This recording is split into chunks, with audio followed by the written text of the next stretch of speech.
The stars looked different from this part of space. Captain Lisa Moore stood by the wide observation window of the Starship Venture, watching the unfamiliar patterns of the Andromedan galaxy spread before her. As Earth's first ambassador to this distant realm, Lisa felt the weight of 7 billion hopes on her shoulders. At 32, she was the youngest captain ever chosen for a first contact mission, her expertise in alien biology earning her this historic role. "Captain, they're requesting permission to dock," said Ben Harris, her communications officer. His voice carried a mix of fear and excitement that matched the mood throughout the ship. Lisa straightened her blue uniform jacket. "Grant permission. Alert the welcome team." The luminary ship that approached was unlike anything humans had built, sleek, almost alive, with surfaces that rippled with light like water under moonlight. When it connected to the Venture, Lisa's heart raced. Humanity was about to meet its first Andromedan species face to face. The airlock doors slid open with a soft hiss. 5 beings stepped through, their skin glowing with a soft inner light that shifted colors with their movements. They stood nearly 7 feet tall, with elegant features that seemed almost too perfect to be real. The leader stepped forward. I'm Ambassador Zephyr of the Luminary Collective," he said in flawless English, his voice like distant wind chimes. "We bring greetings from the 12,000 worlds of our domain." Lisa found herself staring. Zephyr's eyes were pools of swirling silver and blue, ancient and knowing. "Welcome to the Venture. I'm Captain Lisa Moore of Earth."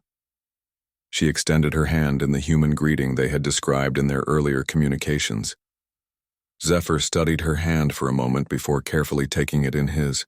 His skin was warm, almost tingling against hers. A small smile curved his lips. "The first touch between our peoples. History unfolds in small moments, Captain Moore." The formal meetings began the next day. The Luminary delegation sat across from the humans in the conference room, their bodies casting subtle light across the polished table. Lisa learned that the Luminari were among the oldest species in Andromeda, with lifespans measured in centuries rather than decades. They had mastered sciences that humans had barely begun to understand. "Your species is young," said Vela, one of the female Luminari scientists, during a discussion of human history. "Just 300,000 years of existence. We have buildings, older than your entire civilization." Lisa noticed how the Luminari often spoke this way, not exactly rude, but with an air of superiority that grated on her nerves. She worked hard to maintain diplomatic relations, focusing on the knowledge exchange that could benefit Earth. Over the following weeks, Lisa found herself assigned to work directly with Zephyr, showing him Earth's scientific achievements. Despite the Luminary's advanced knowledge, Zephyr showed genuine interest in human discoveries. "Your people think differently than ours," he told her one evening as they examined star charts in the ship's observatory. "Where we see patterns, you see possibilities. Where we apply logic, you leap with intuition. It's refreshing." Lisa glanced at him, surprised by the compliment. "I thought we were just primitive to you." "Some of my people believe that," Zephyr admitted. "They measure advancement only by time and technology. I've come to think there are many kinds of evolution."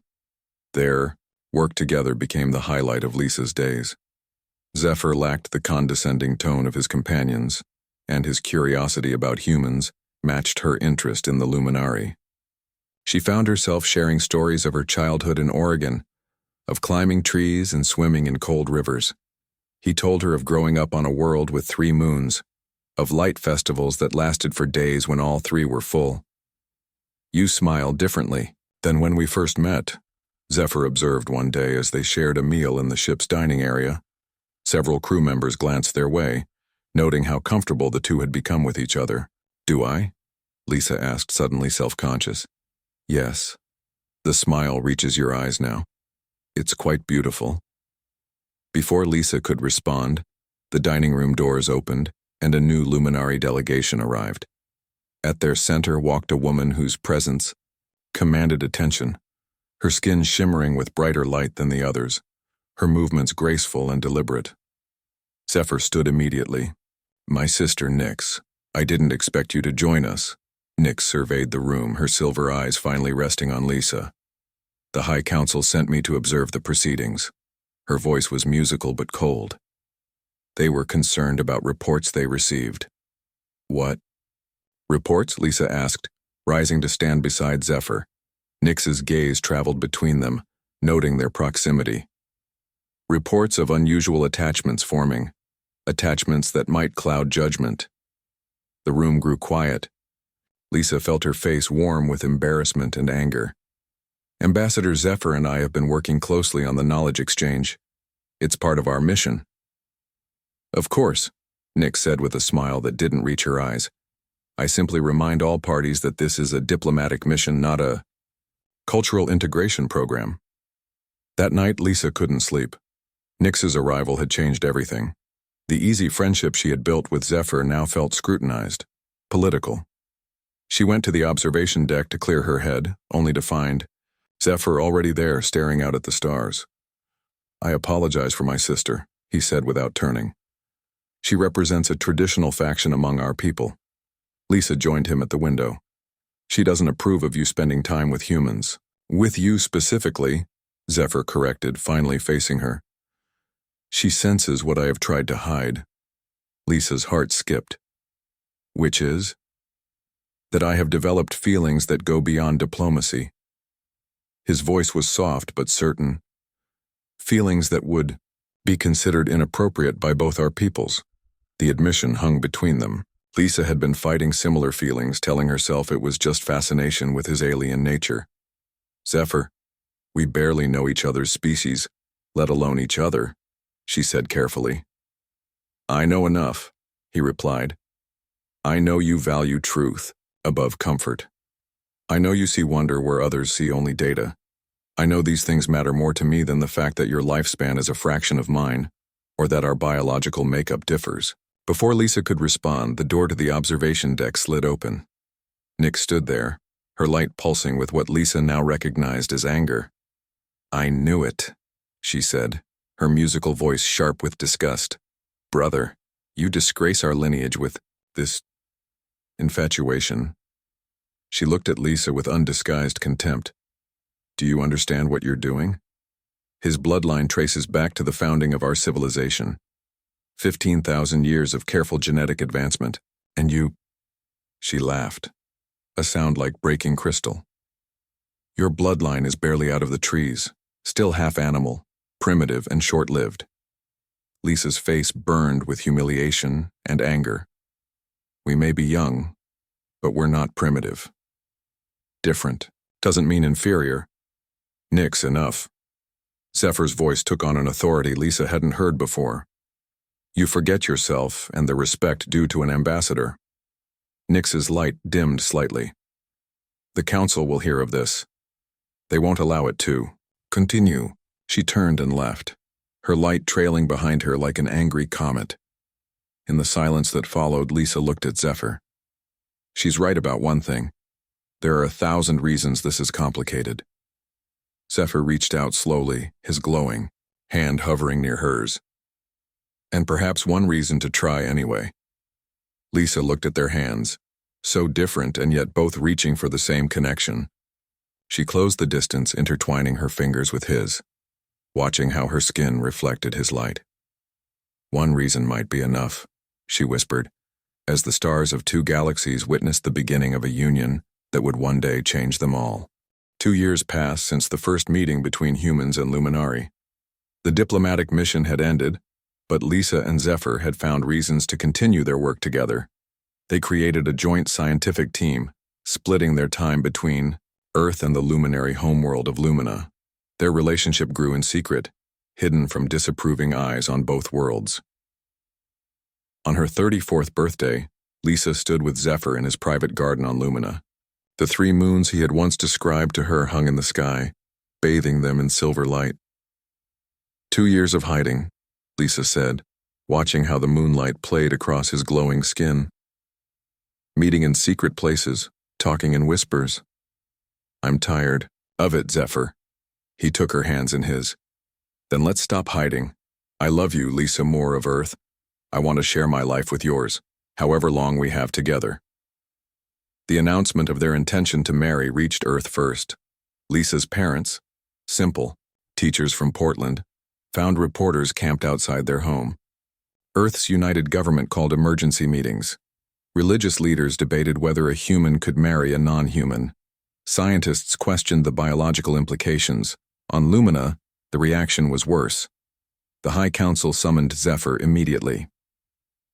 "HFY dishonor 15,000 years of genetic perfection," said Elder Theron, his ancient face stern in the council chamber.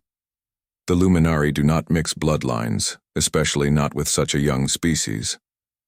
"If our genetics are so perfect," Zephyr challenged, "why have we created nothing new in 1,000 years? We preserve, we maintain, but we do not grow." Nick stood from her council seat, her light pulsing angry red. "The council strips you of your ambassador title. Your family house will be sealed. Your name will be removed from our histories unless you end this madness." Zephyr bowed stiffly. "Then I will make new history elsewhere." Lisa faced similar rejection on Earth.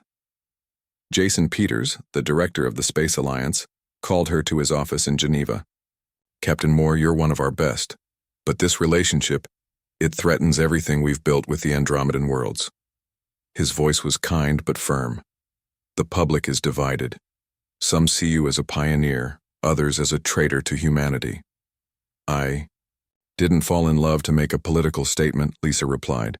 "Maybe not, but that's what happened." He slid a tablet across the desk. "Dr. Alan Weber, our top geneticist, has released this report. You should read it." The report was blunt. Human and luminary DNA were fundamentally incompatible. Any attempt at natural reproduction would fail. Even artificial methods would likely be impossible due to the quantum nature of luminary cellular structures. That night, Lisa cried in Zephyr's arms. "They're trying to say we have no future together, that we can never have a family." Zephyr stroked her hair. "My people once thought traveling between galaxies was impossible too. We found a way." They married in a small ceremony on a neutral space station. Only a handful of friends attended, those brave enough to defy the disapproval of both worlds. Lisa wore a simple white dress. Zephyr wore traditional luminary robes that caught and reflected her every movement. After the ceremony, they made a decision. They would move to Europa, Jupiter's moon, where a small independent colony welcomed those who didn't fit elsewhere. There they found a house with windows facing the stars and began their life together. 6 months later, they met Dr. Kathy Gray, a human geneticist who had left Earth after being criticized for her radical theories about cross-species genetics. "The conventional wisdom is wrong," she told them over dinner in their small home. "We think of DNA as just a chemical code, but it's more. There's a quantum aspect to genetic information that we're just beginning to understand." Lisa leaned forward. "What are you saying?" "I'm saying that with the right approach, combining what we know about human genetics with luminary bioquantum principles, reproduction might be possible." She looked at their hopeful faces. "It would be experimental, dangerous even, but possible." For the next year, the three worked together in a small lab on Europa. They combined human egg cells with modified luminary genetic material, using quantum stabilization fields to maintain cellular cohesion. After hundreds of failed attempts, they created a stable embryonic structure. "It's beautiful," whispered Dr. Gray, looking at the microscopic cluster of cells that glowed with a faint inner light. Neither fully human nor fully luminary, but something wonderfully new. The procedure to implant the embryo was painful and risky. Lisa spent weeks recovering, not knowing if it had worked. Then one morning she woke to find her stomach glowing faintly. "Zephyr," she gasped, placing his hand on her abdomen. "Look." His eyes widened. "A quantum resonance. The pregnancy is viable." His voice broke with emotion. "We're going to be parents." Their joy was short-lived. Someone at the medical center leaked the news. Within days, messages flooded in from both worlds. From Earth came demands from scientists. This pregnancy must be monitored in a proper research facility. From Lumina came threats. This abomination threatens the purity of our genetic line and must be terminated. Lisa and Zephyr sat in their living room, reading message after message. "They're treating our baby like a science experiment or a threat," Lisa said, her hand protectively covering her stomach. "Not a child." "We knew this would happen," Zephyr replied, his light dimming with worry. "The question is, what do we do now?" A knock at their door startled them. Dr. Gray stood outside with 3 bags and a determined expression. "I'm moving in," she announced. "You'll need medical supervision, and I don't trust anyone else to provide it." As Lisa's pregnancy progressed, her condition became increasingly unusual. Her stomach glowed brighter each week. Her vital signs altered, stabilizing somewhere between human and luminary norms. Most surprisingly, an ultrasound revealed not 1 but 2 heartbeats. "Twins," Dr. Gray confirmed, her face a mixture of amazement and concern. "And they appear to be developing perfectly." News of the twins spread quickly. Protesters gathered outside their home, some supporting them, others demanding the pregnancy be terminated. Europa's small security force struggled to maintain order. One evening, a message arrived from an unexpected source. Nyx, Zephyr's sister, requested a private video call. "You should not have done this," she said, when her image appeared on their screen, her light pulsing with complex emotions. "But now that it is done, the children must be protected.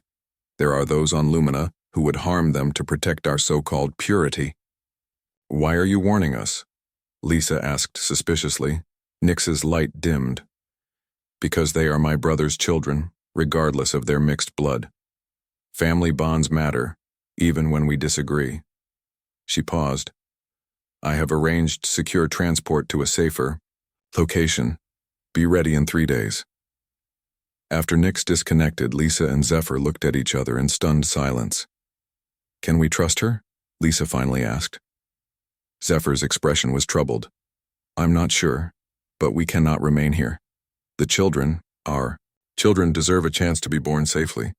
As Lisa felt the twins move inside her, she made a silent promise to them. No matter what either world thought of their existence, she and Zephyr would protect them. These children, impossible according to science, forbidden according to both cultures, would have their chance to live and grow. What neither Lisa nor Zephyr could know was how much these unborn children would one day change everything their parents thought they understood about the universe.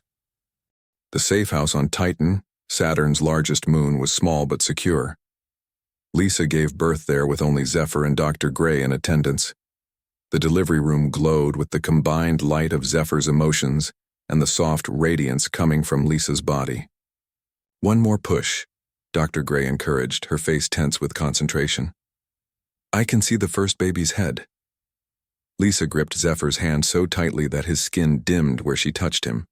With a final effort, their first child entered the world, a boy with pale skin that flickered with gentle blue light. "He's perfect," Dr. Gray whispered, cleaning the infant and placing him on Lisa's chest. "Completely stable, both human and luminary systems fully integrated." Before they could fully absorb this miracle, Lisa felt another contraction. 20 minutes later, their daughter arrived, her cries filling the room as her skin pulsed with golden light. "Twins," Zephyr said in wonder, tears falling from his silver eyes. "A boy and a girl? What shall we name them?" Lisa looked down at the babies, their tiny faces glowing in the dim room. "Oliver," she said, touching her son's cheek. "And Emma." Dr. Gray ran tests while the new parents rested. Hours later, she returned with a stunned expression. "Their DNA is unlike anything I've ever seen," she explained, showing them the results. "It's not just a mixture of human and luminary genes, it's a completely new, stable genetic structure. By all rights, this should be impossible." The first few months passed in peaceful isolation. The twins grew quickly, their development surpassing normal patterns for either humans or luminari. At 3 months old, they could focus their eyes with perfect clarity. At 6 months, they began to speak. Simple words at first, then complete sentences. "Their brains are developing neural pathways I've never seen before," Dr. Gray said one evening, reviewing her latest scans. "It's as if the human capacity for creative thinking has combined with luminary processing power." By their first birthday, Oliver and Emma could read simple books. By 18 months, they were having complex conversations and asking questions that sometimes left their parents searching for answers. Why do stars die? 3-year-old Oliver asked one night, looking out the window at the distant sun.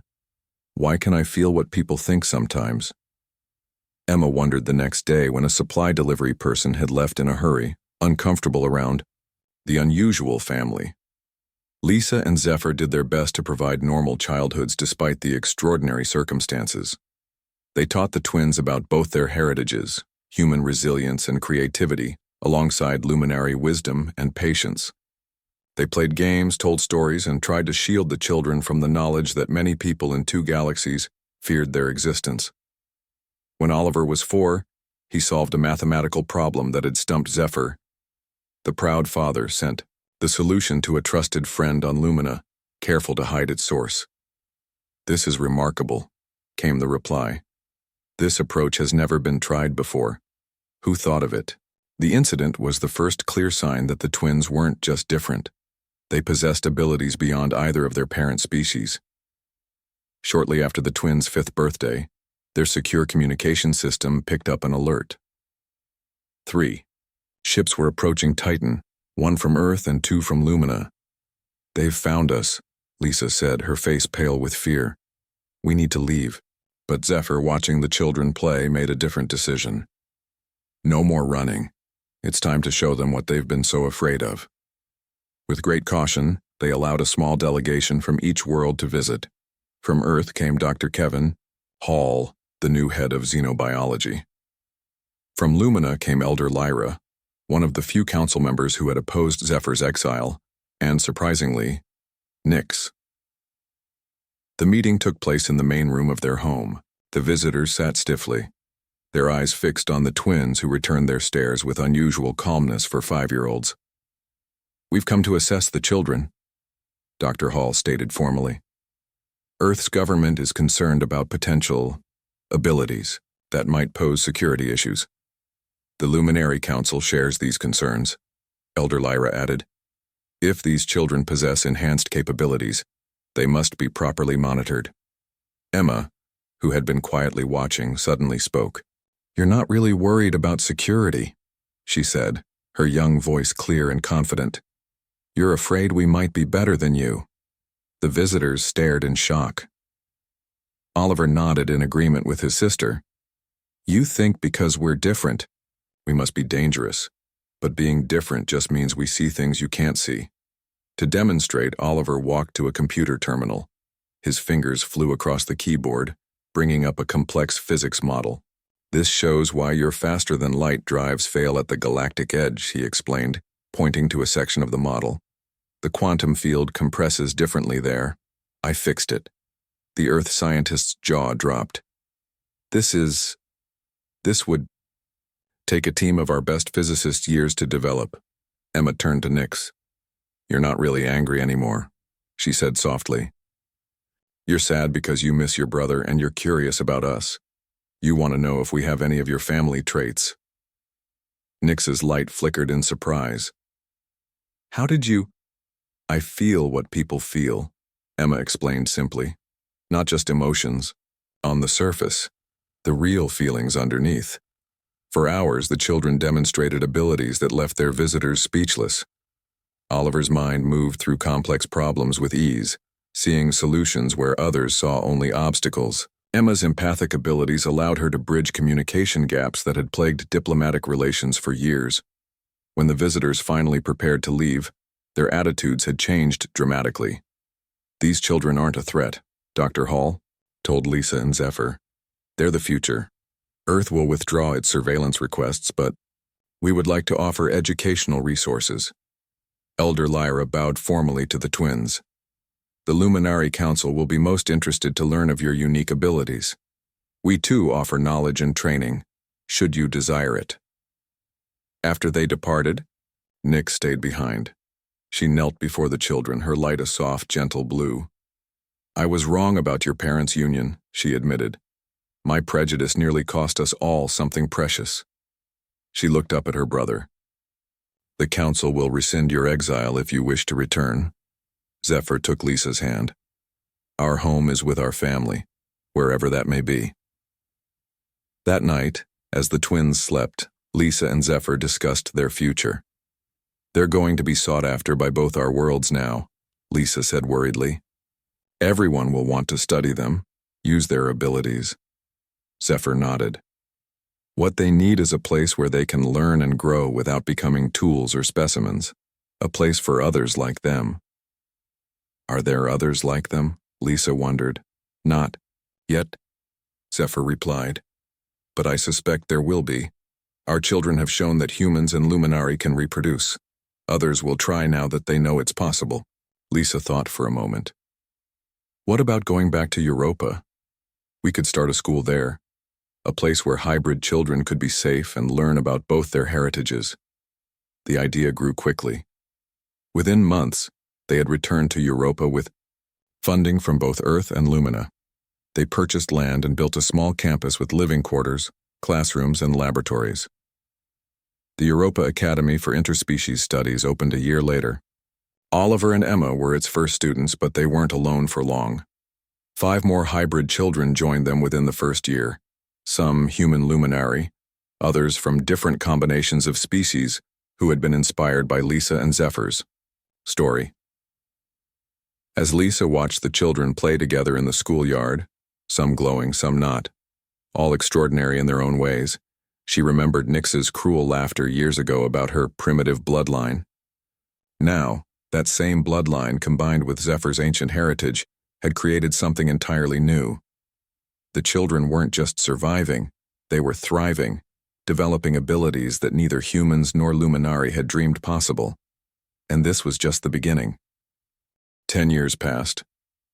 The Europa Academy grew from a small school with 7 students to a thriving community with over 200 hybrid children. The campus expanded across the icy moon's surface, with domes protecting gardens, living areas, and research facilities. Lisa and Zephyr, now in their mid-40s, watched with pride as their vision became reality. Oliver and Emma, now 15, had grown into remarkable teenagers. Oliver stood nearly 6 feet tall, his skin glowing with a steady, blue light that brightened when he was excited. His mind worked in ways that amazed even the most brilliant scientists who visited the academy. Emma, slightly shorter than her brother, had golden skin that pulsed with her emotions. Her empathic abilities had grown so strong that she could sense feelings across vast distances. On a quiet Tuesday morning, Emma burst into her parents' office, her skin flashing with alarm. "Something's wrong," she said, her voice shaking. "I feel fear, anger, hatred, coming closer." Before Lisa could respond, the Academy's alert system blared. Zephyr checked the security screens. 3 ships approaching, not registered with either Earth or Luminary authorities. Oliver joined them, his face serious. "I've been tracking communications chatter. There's a new group calling themselves the Genetic Preservation Front. They believe hybrid children threaten the natural order." Lisa hit the emergency button that would seal and protect all student dormitories. "How did they find us?" "The Academy's location is supposed to be secret." "We've grown too large to hide," Zephyr said grimly. "Success has made us visible." The attack came swiftly. The GPF ships fired on the Academy's outer shields, causing the entire facility to shake. Students ran to safety zones while teachers activated emergency protocols. In the command center, Lisa, Zephyr, and the twins monitored the situation. "Their weapons are Earth military grade," Oliver noted, studying the readings.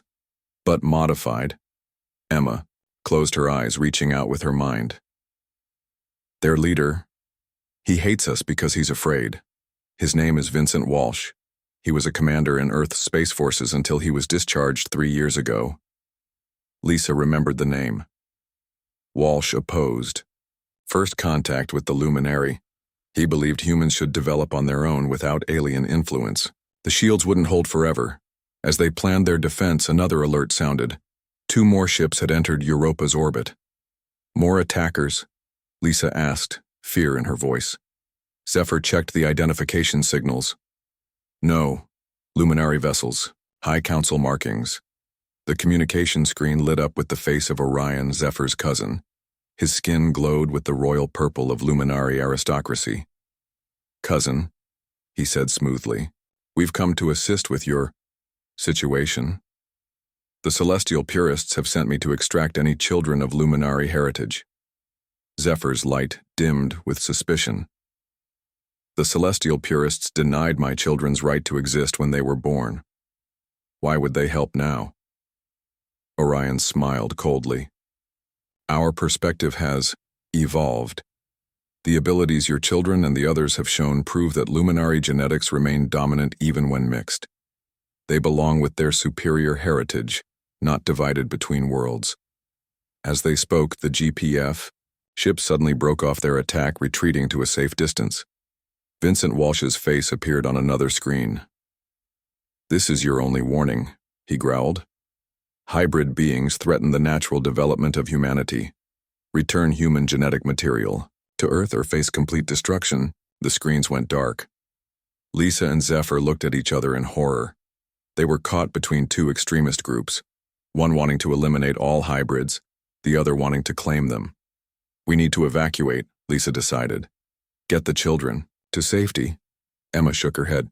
"There's no time. They'll attack again soon, both of them." Oliver had been quiet, his eyes closed in deep concentration. Now he looked up, a strange confidence on his young face. "I have an idea," he said. "But I need to show you something first. Something Emma and I have been working on in secret." He led them to a sealed laboratory in the lowest level of the academy. Inside, strange equipment hummed with energy. At the center stood a platform surrounded by glowing field generators. "What is this?" Zephyr asked, his light flickering with confusion. "We call it the interface," Oliver explained. "I can use it to connect directly with any technology, computers, ships, weapon systems, not just control them, but actually become part of them." Emma stepped forward. "And I can use it to share my empathic abilities with others. Let them feel what I feel." Lisa stared at her children in shock. "How long have you been developing this?" 3 years, Emma admitted. "We didn't tell you because we knew you'd worry." Oliver touched the main console. "The GPF is going to attack in 15 minutes. The Celestial Purist will wait for them to weaken our defenses, then strike. Unless we do something they don't expect." His plan was risky, but brilliant. Oliver would use the interface to connect with and disable the GPF ship's weapon systems. At the same time, Emma would project feelings of doubt and uncertainty to the attackers, making them question their mission. "It's dangerous," Oliver acknowledged. "I've never connected with hostile systems before, and Emma has never projected emotions to unwilling targets." "There has to be another way," Lisa argued. "This could harm you both." Zephyr placed a hand on Lisa's shoulder. "Our children have grown up, Lisa. This is their decision." With heavy hearts, their parents helped prepare the interface. As Oliver and Emma took their positions, alarms sounded again. The GPF ships had begun their second attack. "Ready?" Oliver asked his sister. She nodded, her golden light steady and determined. They activated the system. Oliver's body went rigid as his mind connected with the attacking ships. Emma's eyes glazed over as she extended her empathic reach further than ever before. In the control room, Lisa and Zephyr watched in amazement as the GPF ship suddenly stopped firing. On the communication screens, they could see the confused faces of the crew members, their expressions changing from hatred to uncertainty. "What's happening?" one officer asked, looking around in confusion. "Why are we attacking children?" At the same time, the Luminari ships moved closer. Orion's voice came through sharp with suspicion. "What trickery is this? What are you doing to the human vessels?" Emma's voice came through the intercom, strained but determined.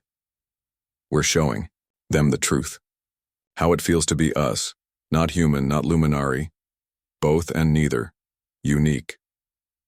For nearly an hour, the twins maintained the connection.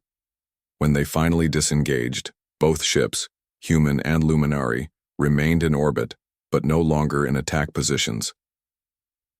"Commander," Walsh requested permission to land with a small delegation. Orion did the same. In the Academy's conference room, the twins faced their would-be attackers. "You made us feel connected," Walsh said, his tough exterior cracked, "like we were part of something larger than just humanity."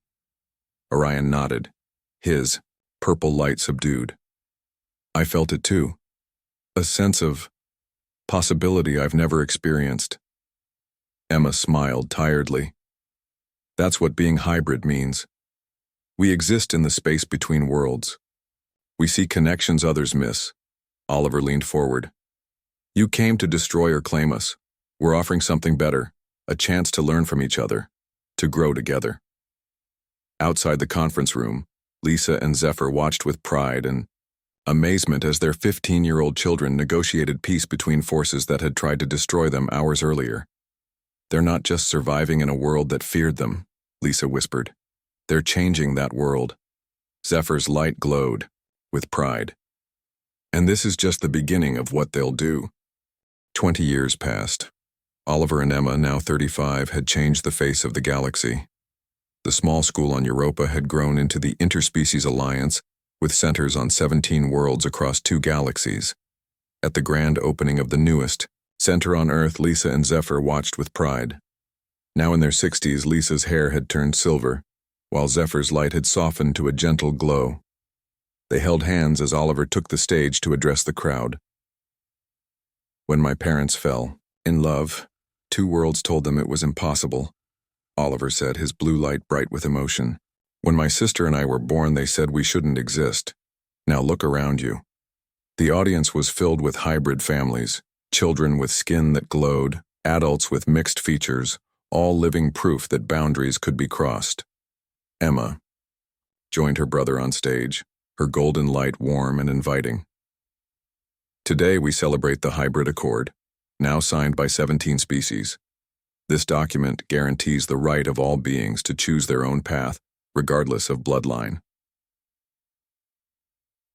After the ceremony, an elderly luminary woman approached Lisa. Her purple light was faded with age, but her eyes were sharp as ever. "You may not recognize me," she said. "I've changed since I laughed at your bloodline all those years ago." Lisa's eyes widened. "Nyx?" Zephyr's sister nodded. "I was wrong. So terribly wrong." She gestured to the crowd. "Look what your primitive bloodline has created. A new future for us all." That evening, the family gathered in private. Oliver's human wife Mia and their 3 children joined them, along with Emma's luminary partner Liren and their adopted hybrid daughter. As they shared a meal, a special message arrived. The ancient Voidwalkers, mysterious beings who rarely contacted, younger species requested to meet with the twins. The meeting took place the next day. The Voidwalker ambassador, a tall being of shifting mist and light, spoke in a voice like distant thunder.